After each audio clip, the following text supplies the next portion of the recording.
जय हिंद मित्रों। History by SN में आपका स्वागत है।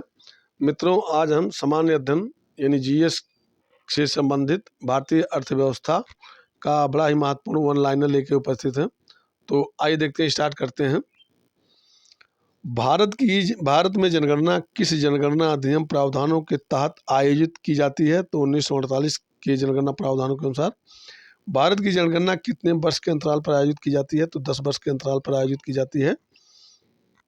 जनगणना 2011 की जनगणना के अनुसार किस राज्य का जनसंख्या घनत्व सबसे अधिक है?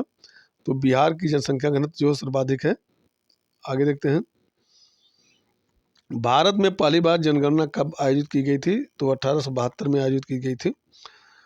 2011 की जनगणना के अनुसार भारत में कुल जनसंख्या के संबंध में महाराष्ट्र का कौन सा स्थान है? तो दूसरा स्थान है। जनगणना 2011 के अनुसार भारत में कुल साक्षरता दर लगभग क्या है? तो ये 74% है। आगे देखते हैं। जनगणना 2011 के अनुसार किसका जनघनत्व न्यूनतम है? तो अरुणाचल प्रदेश का जनघनत्व न्यूनतम है, मोस्ट है। एक बैंक के लिए मुख्य देनदारी क्या है? जमा। राष्ट्रीय कृषि और ग्रामीण विकास बैंक का मुख्य कार्यालय कहाँ स्थित है? तो मुंबई में स्थित है, मोस्ट है। रिवर्स रेपो रेट का क्या मतलब है? वह दर जिस पर आरबीआई वाणिज्यिक बैंकों से उधार लेता है। भारत का सबसे पुराना स्टॉक संयुक्त स्टॉक बैंक है, इलाहाबाद बैंक है। सबसे पुराना संयुक्त स्टॉक बैंक है इलाहाबाद बैंक। आगे देखते हैं। पेमेंट्स विजन 2025 नामक रिपोर्ट किस संस्था द्वारा जारी की जाती है? तो भारतीय रिजर्व बैंक द्वारा जारी की जाती है। ट्रेजरी बिल किसके द्वारा जारी किए जाते हैं? भारत सरकार द्वारा जारी किए जाते हैं। जीडीपी किसी देश की अर्थव्यवस्था का सूचक है। जीडीपी में डी का मतलब क्या है? तो उसे डोमेस्टिक या घरेलू कहते हैं। प्रधानमंत्री ग्रामोदय योजना किस वर्ष शुरू की गई थी? तो 2000 में शुरू की गई थी, मोस्ट है। वे बस्तियां जो टिकाऊ प्रकृति की होती हैं, जिनका उपयोग उत्पादन प्रक्रिया में किया जाता कहलाती हैं, तो पूंजीगत बस्तियों से कहते हैं। किसी पूंजीगत वस्तु की टूट फूट के लिए वार्षिक भत्ते के रूप में किसको जाना जाता है? तो मूल्यह्रास उसे कहते हैं।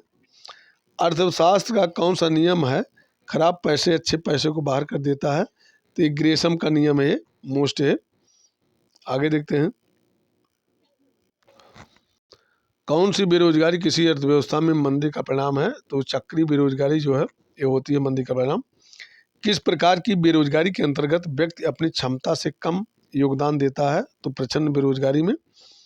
कौन सा पेशा मौसमी बेरोजगारी का एक प्रकार है? तो किसान मौसमी बेरोजगारी का एक प्रकार है। मुद्रा का महत्वपूर्ण रूप क्या है?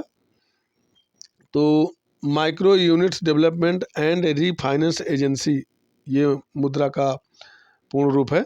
आगे देखते हैं। 1973 में भारत में विदेशी मुद्रा को विनियमित करने के लिए कौन सा अधिनियम पेश किया गया था?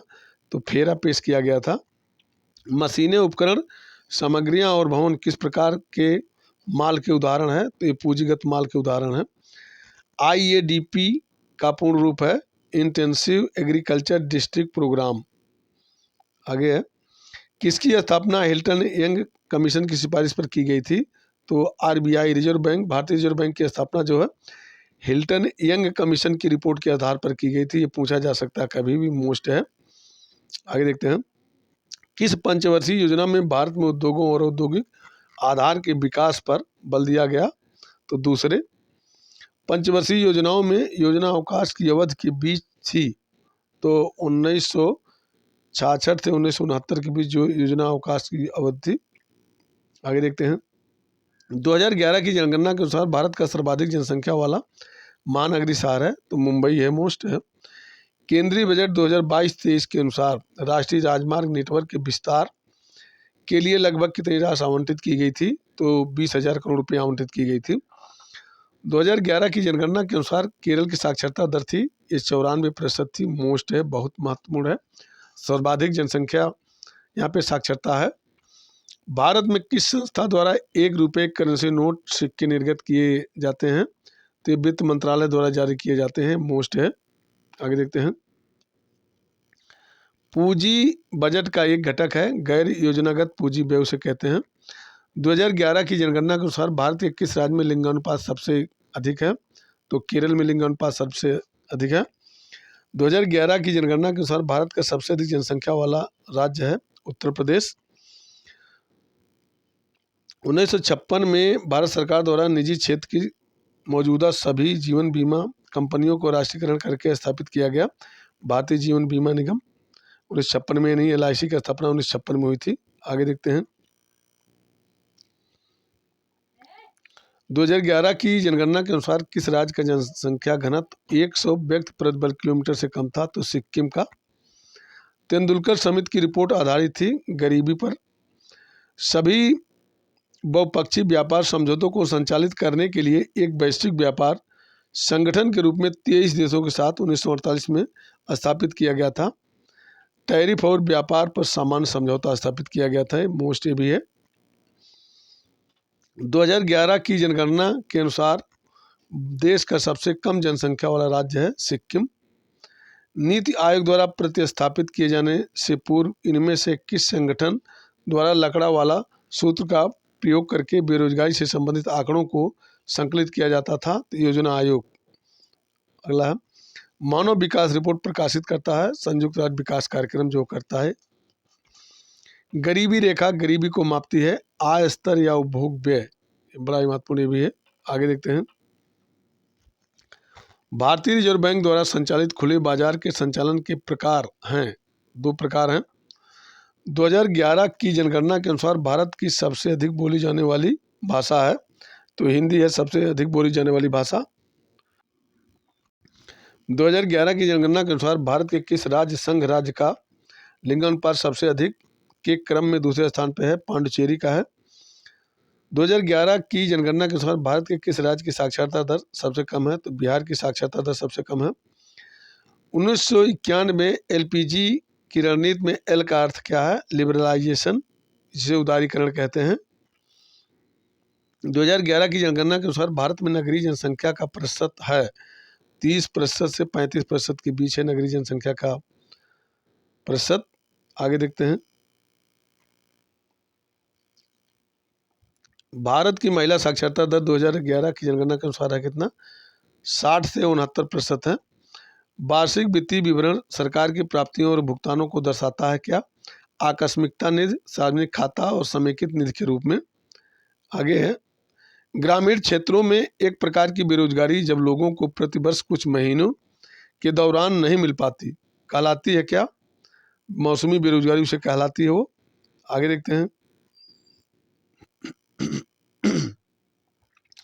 विधिक सेवा का एक रूप जो गरीबी और कम आय वाले परिवारों को छोटे ऋण और 3 वित्तीय सेवाएं प्रदान करता कहलाता क्या? सूक्ष्म वित्त, माइक्रो फाइनेंस जो कहते हैं। आगे देखते हैं। 2011-12 तक भारत के प्राथमिक क्षेत्र में काम करने वाली महिलाओं का प्रतिशत क्या था? तो 62.8% था। 2011-12 में अनुमान लगाया गया था कि भारतीय जनसंख्या का कितना प्रतिशत गरीबी रेखा से नीचे रहेगा? तो 21.9%। भारत में किस पंचवर्षीय योजना में सांकेतिक योजना को अपनाया गया? तो 8वीं पंचवर्षीय योजना में सांकेतिक योजना को अपनाया गया था। मोस्ट है। वैश्विक वित्तीय संकट ने भारत में किस पंचवर्षीय योजना को प्रभावित किया? तो 11वीं पंचवर्षीय योजना को प्रभावित किया था। भारत में कौन सी पंचवर्षीय योजना हाईरोड डोमर मॉडल पर आधारित थी? तो पहली पंचवर्षीय योजना जो है हाईरोड डोमर मॉडल पर आधारित थी। भारत में किस पंचवर्षीय योजना को महालनोबिस योजना कहा जाता है? तो द्वितीय पंचवर्षीय योजना को जो महालनोबिस योजना कहा जाता है। मोस्ट है, पहली दूसरी योजना को जानते रहिए। वार्षिक बजट लोकसभा के समक्ष कौन प्रस्तुत करता है? तो केंद्रीय वित्त मंत्री प्रस्तुत करता है।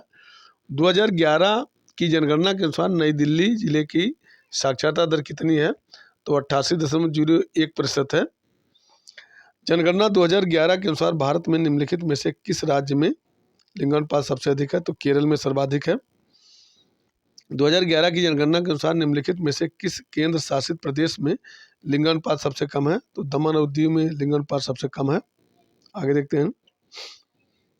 2011 की जनगणना के अनुसार 2001 से 11 के बीच किस केंद्र शासित प्रदेश की 10 की जनसंख्या वृद्धि दर सबसे अधिक थी? दादरा और नगर हवेली की। 2011 की जनगणना के अनुसार भारत में शहरी जनसंख्या का प्रतिशत कितना था? तो 30 से 35% था। भारत में कृषि जनगणना आयोजित की जाती है 5 साल के अंतराल पर। जनगणना 2011 के अनुसार भारत की कुल जनसंख्या की दृष्टि से उत्तर प्रदेश का कौन सा स्थान है? तो प्रथम स्थान है मोस्ट ए। आगे देखते हैं। जनगणना 2011 के अनुसार भारत का दूसरा सबसे बड़ा धार्मिक अल्पसंख्यक कौन है? तो ईसाई है। जनगणना 2011 के अनुसार भारत में आदिवासियों की जनसंख्या निकटतम मान कितनी है? तो 10.42 करोड़ है। 2011 की जनगणना के अनुसार किस राज्य में लिंगानुपात सबसे कम है? तो हरियाणा में लिंगानुपात सबसे कम है। 2011 की जनगणना के अनुसार किस राज्य की साक्षरता दर सबसे अधिक है? तो केरल में सबसे अधिक है। आगे देखते हैं। जनगणना 2011 के अनुसार भारत में सबसे कम आबादी वाला केंद्र शासित प्रदेश कौन सा है? तो लक्षद्वीप है। यदि हम जीएनपी से मूल्यह्रास घटाते हैं तो हमें प्राप्त कुल आय का माप कहलाता है, क्या कहलाता है? शुद्ध राष्ट्रीय उत्पाद कहलाता है, जिसे कागजी कर कहा जाता है। संपत्ति कर और उपहार कर दोनों को जो है कागजी कर, किसे कागजी कर कहा जाता है? संपत्ति कर और उपहार कर दोनों को जो कागजी कर कहा जाता है। ग्रामीण रोजगार सृजन कार्यक्रम IRGP कब शुरू किया गया? तो 1995 में शुरू किया गया था। मोस्ट ये भी है। आगे है। एक वर्ष में प्रति 1000 व्यक्तियों पर जीवित जन्मों की संख्या को क्या कहा जाता है? तो उसे जन्मदर कहते हैं। मानव भूगोल के संबंध में TFR का अर्थ है कुल प्रजनन दर, टोटल फर्टिलिटी रेट उसे कहते हैं। अर्थव्यवस्था में कितने प्रकार की राजस्व प्राप्तियां विद्यमान हैं? तो 2 प्रकार की हैं। जनगणना 2011 के अनुसार भारत में लिंगानुपात कितना है? तो प्रति 1000 पुरुषों पर 943 महिलाएं हैं। मोस्ट ये भी जानते रहिए। मानक जनगणना परिभाषा के अनुसार मुख्य कार्यकर्ता वह व्यक्ति है जो एक वर्ष में कम से कम कितने दिन के लिए काम करता है? तो 183 दिन के लिए। पहली पंचवर्षीय योजना कब प्रारंभ हुई? तो 1 अप्रैल 1951 को प्रारंभ हुई थी। जवाहर रोजगार योजना किस पंचवर्षीय योजना में शुरू की गई थी? तो ये 7वीं पंचवर्षीय योजना में शुरू की गई थी। 2010 में सूक्ष्म वित्त संस्थाओं में मुद्दों और चिंताओं का अध्ययन करने के लिए किस समिति का गठन किया गया था? तो मालेगांव समिति का गठन किया गया था। नेक्स्ट देखते हैं। किस संस्था की स्थापना 1982 में राष्ट्रीय स्तर पर किसानों के लिए ऋण सुविधा को सुव्यवस्थित करने के लिए की गई थी? तो नाबार्ड की। परिवर्ती अनुपात के नियम में नीत परिवर्तन बिंदु कहाँ होता है? जहां कुल उत्पाद घटती दर से बढ़ने लगता है। भारतीय रिजर्व बैंक की स्थापना की गई 1935 में की गई थी। भारत की जनगणना 2011 के अनुसार भारत की कुल अनुसूचित जनजाति की जनसंख्या की साक्षरता दर क्या है? तो 58.95% है EST की साक्षरता दर। आगे देखते हैं। भारत की जनगणना 2011 के अनुसार भारत का अनुसूचित जाति की जनसंख्या की भागीदारी कितनी है? जनसंख्या की साक्षरता दर कितनी है? तो 66.10 है। स्थानापन्न वस्तुओं के लिए मांग की प्रतिलोच होती है क्या? धनात्मक। भारत की जनगणना 2011 के अनुसार भारत के किस जिले की साक्षरता दर सर्वाधिक है? तो सिरछिप जिला मिजोरम की है साक्षरता दर सर्वाधिक। सिरछिप जिला जो कि मिजोरम में पड़ता है, इसकी साक्षरता दर भारत के किसी जिले में सर्वाधिक है। आगे देखते हैं। 3 अलग अलग समितियों द्वारा प्राप्त अखिल भारतीय गरीबी आकलन की सही तुलना कौन सी है? रंगराजन समिति, लकड़ावाला समिति, तेंदुलकर समिति। यह है क्रम से 1, 2, 3। राष्ट्रीय निवेश और अवसंरचना कोष की स्थापना कब की गई? तो 2015 में की गई। राष्ट्रीय साक्षरता मिशन प्राधिकरण की स्थापना कब हुई थी? 1988 में हुई थी। मोस्ट ये भी है।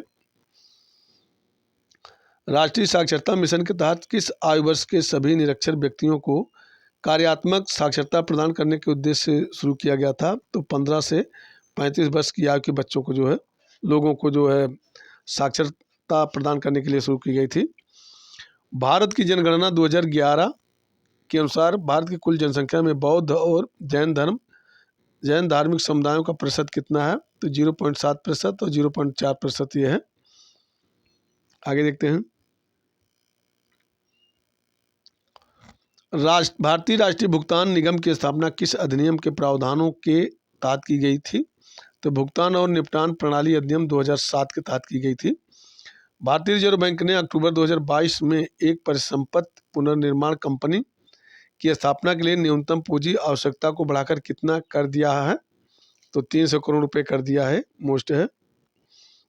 भारत में इलेक्टोरल बॉन्ड जारी किए जाने के तिथि कितने दिनों के लिए वैध है? ये 15 दिनों के लिए वैध है। मोस्ट देखते हैं। भारतीय बीमा नियामक और विकास प्राधिकरण का गठन किस वर्ष किया गया था? तो 1999 में किया गया था। आरबीआई के अनुसार 1980 के दशक में भारत की जीडीपी में सेवा क्षेत्र की हिस्सेदारी कितने प्रतिशत थी? तो 38.6% थी। ये मोस्ट है। जल जीवन मिशन का शुभारंभ किया गया तो 2019 में किया गया। मोस्ट है। ये भारत सरकार की सबसे महत्वाकांक्षी परियोजना है जल जीवन मिशन, जो कि 2024 तक सभी गांवों में हर घर जल परियोजना का ये जो है शुभारंभ है। भारतीय शहर की पहली पूर्ण जनगणना 1930 में द्वारा की गई थी। किसके द्वारा? हेनरी वाल्टर द्वारा की गई थी। कौन सा मुद्रा पूर्ति के मापन हेतु सर्वाधिक प्रयुक्त सबसे साधारण रूप है? तो ये M3 है। आगे देखते हैं। प्राकृतिक संसाधनों के सतत उपयोग की दिशा में बढ़ने के लिए सरकार कौन सा कदम उठा सकती है? मेट्रो और बस सेवा का निर्माण जो कर सकती है। 2011 की जनगणना के अनुसार भारत का लिंगानुपात लगभग है प्रति 100 पुरुषों पर 940 महिलाएं, प्रति 1000 पुरुषों पर 940 है। ये 100 लिख उठा है, इसमें 1000 है। भारतीय अर्थव्यवस्था में वित्तीय वर्ष होता है 1 अप्रैल से 31 मार्च होता है ये वित्तीय वर्ष। धन्यवाद मित्रों।